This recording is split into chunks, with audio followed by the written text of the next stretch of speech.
I'm Kaylie Groenhout. I am the sole practitioner behind Wildwood Psychotherapy, which is right down the street here in downtown Leesburg, and I work with adult individuals and couples. Beautiful. Yeah. Now, let me start off with asking you, what sparked your interest in mental health and ultimately led you to start Wildwood Psychotherapy? Yeah, so there's sort of two paths that diverge at one point. So I guess in a nutshell, the big long history is I've been touched by mental health, whether that's myself, family members, there's an intimate experience with it, and not seeing the appropriate services being offered, especially at certain developmental points. But then also I went to school, not for therapy, not for psychology, I went for communication and ended up a doula. So helping people with childbirth and postpartum, and fell in love with that work, but burned out really fast. I was up multiple days in a row, no sleep. I had little kids. I was like, gosh, can't do this. No. Not sustainable.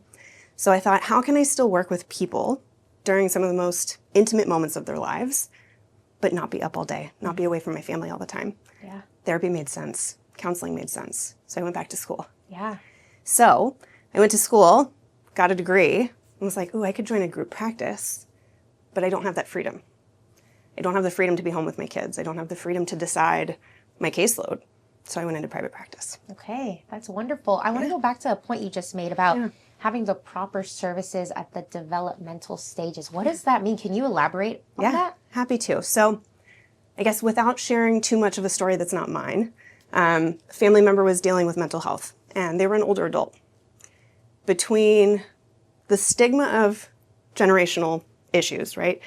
People in their 70s, 80s, at this point, boomers, didn't grow up seeking counseling. And I think a lot of providers don't recognize it.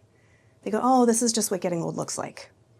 And instead of getting the help they needed, it ended up for the worst. Oh. So between that and my own experiences feeling like, wow, I was a teen that struggled, but didn't know how to ask for help. Didn't know how to do it in a healthy way. It was sort of this combo of like, how can this many people this close to me, myself, my family members, not be getting help? Yeah. So it's not necessarily it doesn't exist, but I don't think we know how to connect people to the services. We don't recognize it from a community standpoint. Absolutely. To then get people to it. Yeah, thanks for sharing that. That's very personal, you know? So thank you. And I kind of think maybe the health industry is shifting or changing, because I feel like doctors even back then would be like, brush it off, or it's fine, this is part of the stage.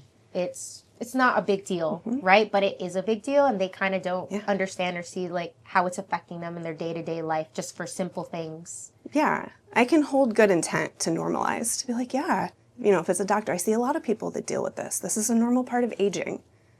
Okay, it may be a normal part of aging, but that doesn't mean you have to live like that. Yeah, suffer through it, right? There are resources. Right. And then you've trained in quite a few modalities. Yeah.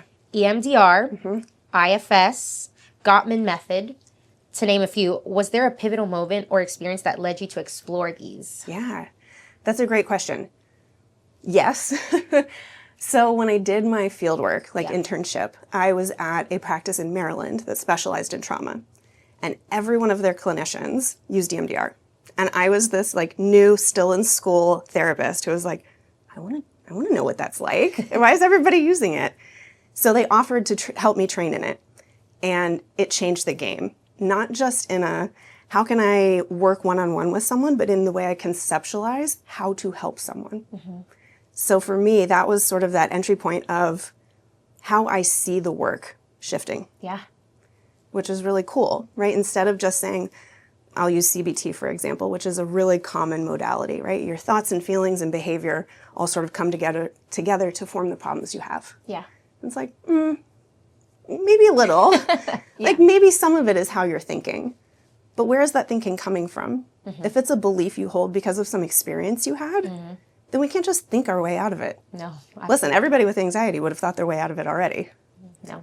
I see you're like, no. No, not for me. Yeah. But no, that's great. And I actually talked to a previous guest here, and they told me a little bit about MDR, and like it's quite visual, right? So what, here, in a nutshell. Yes, in a nutshell. The therapist gets out of the way. It Interesting. doesn't look like talk therapy. It's not me guiding and pulling, and it's me getting out of the way. So we set up maybe a target whether that's an experience, a memory, a body sensation that is really distressing. And we use what's called bilateral stimulation. So it could be something like tapping. People may be familiar with the finger yes, moving. She did mention this. Yes. Yeah. Yes. So we're just stimulating both sides of the brain. But she has like tongs or something? You can. Metal thing? I don't know. Something. I don't have tongs. Yeah. I have buzzies though. Buzzies. Maybe that's what it was. Yeah. I don't know. But this idea that we can go back to these memories that are sort of stored incorrectly because they were distressing while keeping one foot here. So it's not true exposure. It's not like just go back to the big scary.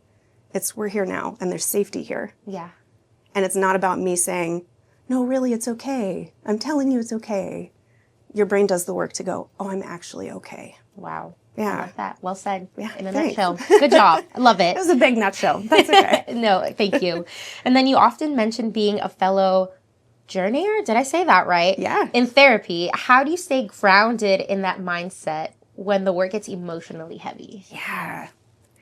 So I say fellow journeyer because I am not the expert on anybody. How could I be? That's so pompous to think that I would know better than someone else for themselves. So the reason I call it journeying is because I'm on my own too. I am also a complicated, messy human. And I am not sitting on a pedestal to say, let me tell you what you should do about your problems. Gross. I don't want that. Gross. I love it. Like my clients don't want that either. No. They want real. They want to be able to be messy and not feel judged. So I wear jeans to work. Lucky. Yes. I mean, I chose that, but yes. But the way that I stay grounded is to remind myself of that. We are two humans. I'm here to be sort of the co-chair, the co-pilot. I'm going to make sure that we're safe. And I'd liken it to like driver's ed. Like I have brakes on my side. I can help us slow down. Yeah. But at the same time, who am I to guide you somewhere that maybe you don't want to go? Mm-hmm. Who am I to say I have an agenda and it's to, I don't know, help you come up with 3 to 5 new beliefs about yourself? Yeah, no, I love it. Yeah. I want to change the topic here a little bit and ask you about marketing and what you are doing to market yourself and the type of services you provide and how you're able to help people. Yeah. Are we doing things on social media? Are you maybe doing some dancing? I don't know. I'm asking. And Am I dancing? Are you dancing? Right now you are. Yes. Or are you going to networking events? Talk to me. What's working? What's not working? Yeah. So this was actually a big part of my journey in private practice. Private practice is incredibly lonely. Nobody talks about this. So I went from field work of being a solo practitioner in an office building. Mm-hmm. Yes, I'm with people all day, but I'm with clients all day. Yeah. I'm with the people who've already found me. And I go in and I close the door and I come back out and close the door. And then do it over and over. Over and over. All day long. Every day of the week. So when I started my own private practice, I was like, this is not healthy. It's not good for me. It's not good for other therapists. So I actually started to co-host a networking lunch for therapists in Loudoun County. How lovely. It's wonderful. It has grown. We have almost 30 clinicians that come once a quarter to lunch, and it's super low stress. It's about community. And that's been a really great resource, right? Because we have each other and we can say, hey, I don't see kids, but you do. So now I know someone that I can give a warm handoff to. And vice versa. Exactly. They go, I don't do EMDR. I know the perfect person. Go see Kaylie. Amazing. What is it called? Yeah. We don't have a name for it. Oh my gosh. I know we're getting there. Okay. But at this point, it's the mental health clinicians meet and mingle quarterly lunch. Where can people find this in case they're interested and they're like, I want to be a part of that? Yeah, my website, wildwoodpsychotherapy.co.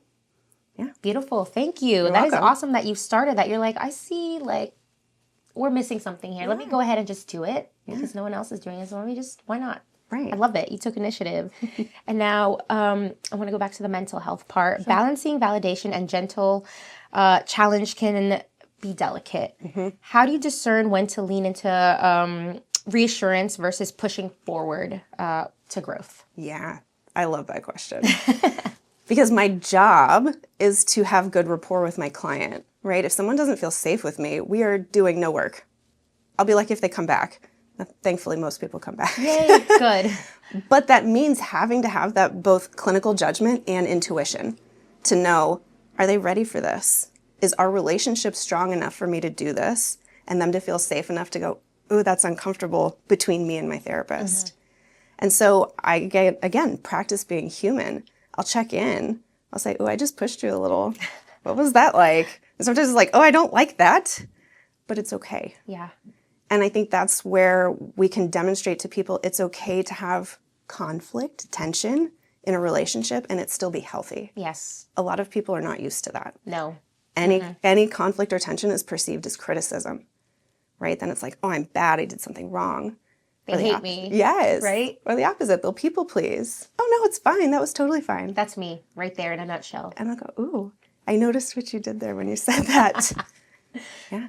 That's tough. It right? is tough. You have to be willing to do that and put in the work, though, because once you get over that hurdle, anything that is good for you sometimes is not going to be the easiest, but once you get over it, you're going to be like, oh my gosh, I'm so glad that I did that. Because if I did not, I would not be here today sitting here telling you that I'm glad that I did that. It was the best decision ever, even though it was so uncomfortable and I hated it. Yeah, but that's the difference between being like growth oriented or just going for support. Yep. And I think that's where people get stuck in, let's say, friendships, right? Because the natural tendency for humans is to be like, oh girl, yeah, no, that makes so much sense. You're right.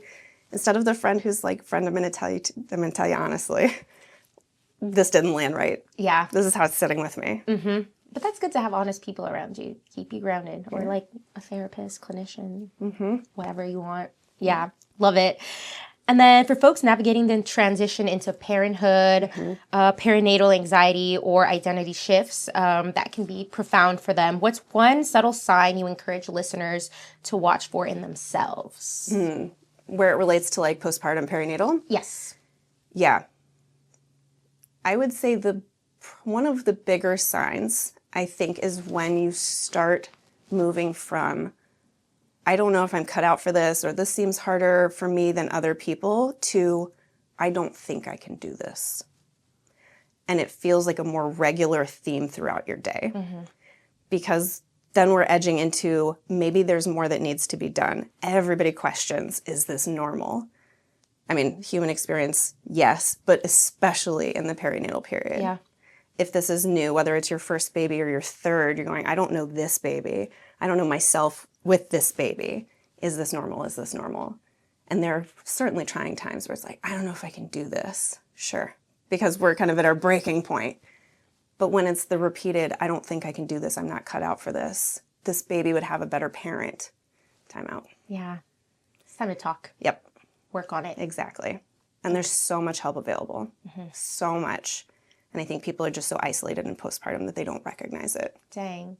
How do you, or what have people told you when they like didn't realize it, that they finally decided to come to you? And like, how long did they wait? Is it like, it varies? Like what? Yeah. This is a common misconception with therapy, is that you have to wait till your breaking point. You have to be totally falling apart and then you go to therapy. No. We're like picking up the pieces. Yeah, we're like picking up the pieces at that point. So that's where I think it's really important to have a clinician who knows how to meet you where you are. Because if you come in and you're like, I'm not sure I'm going to make it till tomorrow, that's going to be our priority. But you can come in at any point where you're like, I want to look at myself. I have some questions. I have some curiosities. Whether that's things that happened in my childhood, whether that's I'm thinking about this upcoming transition that I might experience, a decision I want to make. That's a great time to go to therapy. Oh my gosh. Go then. So true. Get in there. Don't wait till the wheels are falling off, right? Yeah, because then we're just in crisis mode. And yes, you can come to therapy in crisis mode. I don't want to talk people out of that. Yeah. Better Please than come never in. coming, right? Please come. Right, come in. And it's not just crisis line therapy.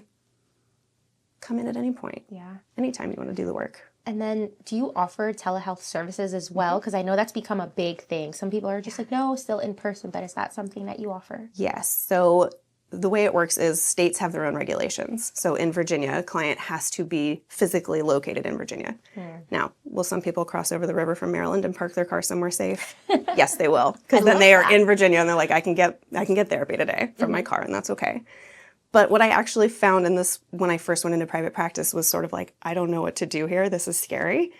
Was I actually went for the office space first, because so many people are still screen fatigued. And we're talking about really deep stuff. And sometimes it's like, I need the safety to know that you can sit across from me and read my body language. So I offer both. Yeah, I like that. And now, what does your office look like? What kind of, I guess, vibes are you hoping to give people when they come in there? Yeah. The space that you've created. I'm partial. I love my office. But people walk in and they go, oh, it's like a little living room in here. That's the vibe. That's nice. Come join me in the living room. Yeah. This is the safe space. I see it very much as the container for the work that we do. Yeah. Not everybody can be in their feels all day long, right? Many people are like, I put this stuff all the way to the side until I come in here. Yeah. And that's okay. but that living room becomes the container for the work that we do, but also for them to be able to leave it there and go back to their lives and go, I'm taking what I talked about here and putting it into practice and coming back to this space. Yeah, I love that. Yeah. And are you currently just a one-girl show? One lady show here. Wow. Yeah. Have you ever considered maybe getting more people on board? Are you waiting for a certain time? Talk to me about that. Yeah. It's a tough call, right? Because I already balance the clinical work with running a business. And I love that. That's why I didn't go into a group practice, because I do love the business side. I like being able to do it the way that I think is important. Yeah. And I think there's a trepidation, right, to bringing more people on and losing the essence of what you do. I can sit here and say, what you see is what you get. This is who I am as a therapist. This is who I am as a person. And when you bring on more people, it's like you don't know. You don't know the people as much. Mm-hmm. But at the same time, I think the more practices we have that are committed to social justice, are committed to inclusivity, who are, out here, I'll be frank, right? Demonstrating with our community when it's important. Yep. If we have practices that are rooted in the right things, then I start to go, maybe I could do that. We'll see. Yeah. No, I love that. Where do you hope to be in the next 5 years? Maybe not even just onboarding like another clinician, but maybe getting help on the clinical side, right? Maybe getting an assistant, or just, I don't know. Where do you see yourself in the next 5 years personally and with your business? That's a great question. I have taken such baby steps throughout this process to keep me right where I am. It's almost a way to practice like presence. Yeah. I can have ideas, I can dream, and I go, hold on, am I still here? Or am I just chasing? I am not exempt from people who chase things. I am the first person to admit, like, yeah, I get caught up in the and then we could. Great ideas are great, but I don't want to lose where I'm at. So for me, I think a big one is consultation. Like, who are the people that I am consulting with about the clinical work that I'm doing? So 5 years from now, I would hope to have sort of my 1 to 2 typical mentors for myself as a clinician. Mm-hmm. I will add, you asked or mentioned kind of like admin side, like an assistant. AI has been super helpful. There you go. And I know, like, as a therapist, that's super taboo to say. Really? Yeah, because there's privacy concerns and there's the idea of taking jobs, which that's a whole other conversation. But for me, it has actually been an accommodation that I can use to be able to do my job better. So things like progress notes. I keep them separate from people's medical records, so I use AI transcription to help me with my progress notes so that I can be fully present with my clients and not spending my entire Friday, Saturday writing notes at home. I love that. No, it's just finding a way to make it easier so that way you can, I don't want to say perform, but I guess be better and give the best quality of yourself to your clients and give them more time, as opposed to like, we're going to make this a 20-minute session, but I'm going to spend about 30, 40 minutes with writing down everything you said and making sure. So I think that's awesome. It's finding that balance. And I do get that pushback about like taking away jobs or whatever, but it's just finding that balance, right? And just making sure it's not like, I don't know.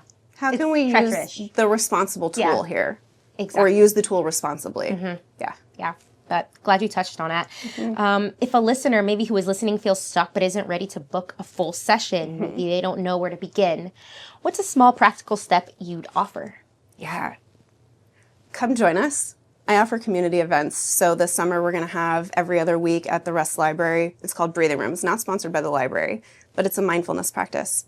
Come, just be present with yourself for a moment. Spend 30 minutes going, am I okay? How you doing in there? Take a beat, right? Like, take a breath. Can I come back home to myself for a moment? Knowing that, yes, that's not going to fix what's happening out here in the world. It's not going to fix your problems. We're going to be realists about this. Yes. Do that. Join our book club. We have a book club that meets twice a month. We pick a new book every month. If you want to talk about personal growth but maybe aren't ready to unpack it like on a deep dive level, try that. Do it in community where there's still, I guide it, right? So you're still getting the help of a licensed professional without it having to be deep therapy. That is so cool. Is there like a prerequisite? Do they need to be current clients, or maybe they're curious and want to try that? That's exactly who it's for. Wow. Beautiful.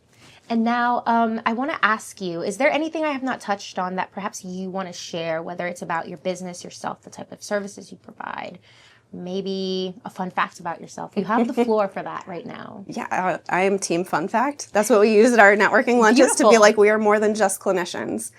So I will practice what I preach and use that for myself here. Fun fact, I'm a member of this community. I live here. I have a family. I have 3 kids. So I'm part of the school system. I'm just like kind of the folks that I see. So I like to remind people therapy is not just for a certain type of person. I go to therapy. All my clients have a grand therapist, right? Like that, you want to know that you're in good hands. But my fun fact is that I am just like my clients in many ways. As a way to remind people you don't have to be afraid of therapy. Yeah. I love that. Thanks for sharing that. Yeah. What do you like to do outside of helping other people with their mental health? Like, how do you balance work life, family time, and setting boundaries? Talk to me about that. Yeah, big fan of the boundaries. So I'm learning. Yeah. And sometimes it takes seeing other people have them to go, oh, that looks good. You protect your peace. I want whatever you're doing. Yes. And so for me, that's having clinical hours. I see folks generally between 8 and 3. Those are my clinical hours, and then I have administrative hours so that I can get my things done and go home and be present with my people. So the things I like to do outside of that is, I'm over here laughing because I was like looking at my nails earlier. I like to dig in the dirt. I like to garden. I like to garden. I was out in the garden this morning. I can't tell. Thank you. Yeah, good job. And go to concerts, because here's the thing. If I don't take care of myself, I can't do good work. Exactly. If I see 30, 40 clients a week, which some people can, if that's your speed, cool. It's not for me. I can't take care of myself enough to be regulated and present. And that's what people really are paying for, not just fix my problems. Yes. It's I need to be in a space where I can borrow some of your calm energy. Mm-hmm. Absolutely. So for me, it's non-negotiable. No, and I'm glad you do that, because it would look kind of silly that you're telling people like, hey, you need to make sure you set boundaries, and then you're not, and then you're stressed helping other people. Like, that's kind of wild. Like, I don't know if I want to take her advice, right? Yes. Exactly. So we want to practice what we preach. I love that. And you mentioned concerts. What kind of concerts do you go to? Who was the last person you saw? I'm very interested. Question. Who was the last person I saw? Well, I'll be frank. I took my kids and spouse to go see the ABBA concert at Tally Ho, the cover concert. Oh, I was going to say, I didn't know they were like... Yeah, no, it was Mamma Mania. So we went to an ABBA cover band, which was so much fun. Wonderful. Yes. I love that. Yes. It's so good that you're still like, let's go to concerts. Let's go see what, whether it's cover or whatever. I love that. So much to do here. That is so awesome. Yeah. All right. I'm going to ask you one more question, but if there's anything too that chime in, perhaps that you want to talk about, maybe you're working on another service that you want to add to your practice. Maybe you're thinking about writing a book or a workbook. Anything like that in the works that you want to share? I want to make sure we get everything. I appreciate that. Yeah. There's no book yet. Ooh, yes. I'll always reserve the right there. No, but I do offer intensives, and I think that's a format that many people are not aware of, that you can do more than just weekly 50 to 60-minute sessions. So I offer people the opportunity to come in for a 3-hour session. If you want to do 3 hours, 3 days in a row, then we block that time and basically roll up our sleeves and like do the deep work. Because I think a lot of people either get stuck in weekly therapy because it becomes sort of patternized and it's like, well, mundane. Yeah. Or they're working with someone else and maybe they've gone as far as they can and they're like, this thing I just really need to target and get in on. So that is a service that I offer. I think it's great for people who can't commit to weekly therapy either, whether they're traveling, their schedules are crazy, and it's a nice opportunity to say, okay, there's this thing I want to work on. I'm setting aside 3 days and I'm going all in. Yeah, I love it. Yeah. All right, my final question, I promise. Is there a quote or a saying that maybe somebody has told you in the past, maybe growing up, maybe a client of yours told you and it resonated with you, and now you think about it often or you share that wisdom with other people? Do you mind sharing it with us today? I don't know that it's maybe a quote per se, but maybe a concept. Okay, hit me. Yeah, so I worked with someone near and dear, as all of my clients are, right? When you share that intimacy, who was talking about how they understood themselves. And it was so poignant to me because it was also so practical. In trying to understand how they viewed themselves and how they got there, they likened it to a map, and developing this map sort of in childhood and recognizing, I've been carrying this map since I was a kid, and things don't actually match the real world anymore. Yeah. And so just this idea that we carry these maps that we get to edit. I don't think people realize they get to edit it. Doesn't mean we can change what happened, but we can roll it out and go, oh, I used to think that was this. And it's not. Yeah. It's not. My adult self recognizes it's not. And then we can change it. And then the map that we carry through the world that we use matches who we are now. Absolutely. And I found that so profound, but also so simple. And I was like, that's good It's stuff. simply hard a little bit too, because you're thinking like, no, this is set in stone for me, or like my parents went through this, all of that. Yeah. So I think that is a great concept to have. And once you can picture everything and put it in the big picture, like, okay, it doesn't have to be my future. I can change it, Yes. make it my own. Exactly. I think that is wonderful. Thank you so much for sharing that. I really appreciate your time and you being here. And it was awesome. Yeah. Thanks so much. I appreciate You're it. so welcome.